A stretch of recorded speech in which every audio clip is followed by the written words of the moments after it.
El ser humano no puede hacer otra cosa más que imitarse a sí mismo, que imitar a la naturaleza de lo que se compone. Nosotros cuando observamos nuestra identidad nos damos cuenta de que somos trinos, somos libres, autónomos y responsables. Además tenemos capacidades sensibles, cognitivas, motivacionales, tenemos aspectos de creatividad, aspectos de convencimiento, aspectos de sensibilidad que nos permiten captar sensaciones y transformarlas en sentimientos, reconocer conocimiento y transformarlo en ideas y también producir actos que nos den una experiencia de bienestar. Eso lo tenemos nosotros y el gobierno de la nación se orienta en los mismos tres aspectos que tenemos nosotros. Ellos tienen los tres grandes poderes, que son el legislativo, judicial y ejecutivo, y esos tres poderes, lógicamente, junto con el ejecutivo, que es el que dirige esos tres poderes, o organiza esos tres poderes, o ordena esos tres poderes, o debería de hacerlo. Es igual que la conciencia del ser humano, también debería ser capaz de sentir el agrado, de convencerse de la justa razón, de motivarse por el bienestar de todos, de la totalidad de las cosas, hacer el bien común. Pero esa regencia existe, tanto en el cuerpo humano como en el gobierno. Esa trinidad de aspectos de poder existen, tanto en el cuerpo humano como en el gobierno.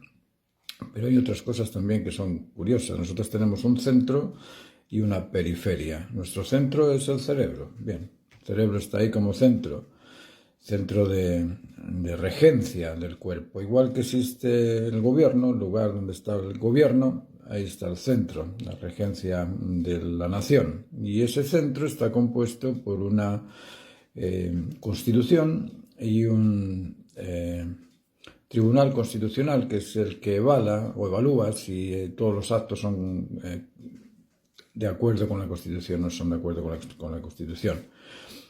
Tenemos también reglamentaciones y la Corte Suprema se encarga de esa reglamentación, de hacer justicia con la justicia, y los tribunales que son aquellos que se encargan de ordenar las cosas de acuerdo con el ordenamiento que los ordena.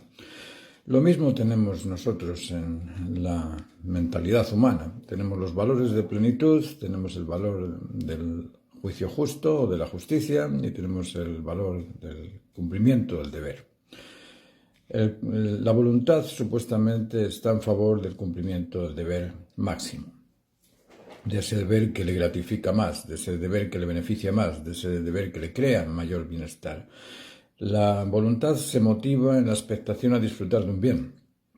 Esa expectación a disfrutar de un bien es el inicio de la actividad creativa, es el inicio de la actitud de la actividad del acto, ese proceso de construcción del acto mediante la actitud de una actividad o mediante la actividad de una actitud, eso existe dentro de la voluntad. El intelecto humano busca la verdad, ante todo busca la verdad, la razón, la equidad, eso lo busca el intelecto para sentirse convencido, porque de lo otro no se convence. Y la sensibilidad busca el afecto vincular, ese afecto del cariño por el otro, de la incondicionalidad afectiva, del darse por el bien de la otra persona, del atenderse, entenderse, estar atentos los unos a los otros. Esas son regulaciones, perdón, esos son reglamentos que tenemos nosotros en nuestro interior y que nos regulan, querámoslo o no, nos regulan. Lo mismo pasa con el gobierno. El gobierno tiene también su regulación interna y externa, sus compromisos con la totalidad de otros países, sus reglamentos internos y su ejecutivo, que es el que los pone en práctica. Nosotros en nuestro cuerpo tenemos el sistema límbico y en el sistema límbico tenemos la corteza cerebral, tenemos el tálamo que se encarga de percibir aquellas sensaciones que entran por los sentidos. Hay una frase en latín que dice nihil in intellectum quod prius insenso, es decir, no hay nada en nuestros sentidos que no haya pasado, no hay nada en nuestro intelecto que no haya pasado previamente por nuestros sentidos. De eso que pasa a través de nuestros sentidos, el tálamo se encarga de percibirlo, transformarlo y emitir sus reacciones correspondientes. Lo que ocurre en nuestro interior es dirigido, o percibido o controlado por el hipotálamo. El hipotálamo se encarga de todas estas sensaciones de hambre, de sed, de la circulación, de la presión arterial, de todas estas cosas que ocurren dentro, en el interior, ¿no? Y la amígdala se encarga también de ponerle la dosificación emocional para ajustarlo a la razón de ser. Igual que tenemos en el gobierno, tenemos la Cancillería de Exteriores, que es el ministro de Exteriores que, bueno, mediante las embajadas, pues se encargan de percibir qué es lo que pasa afuera y cómo reaccionar a eso que pasa afuera. Tenemos el Ministerio del Interior, que se encarga de ver qué es lo que ocurre dentro y resolver aquello que ocurre dentro. Y tenemos el Ejecutivo, que es aquel que pone en práctica todo este tipo de sistemas de comunicación, de transporte, de electricidad, agua, de bienestar que es necesario en cada lugar de donde estamos.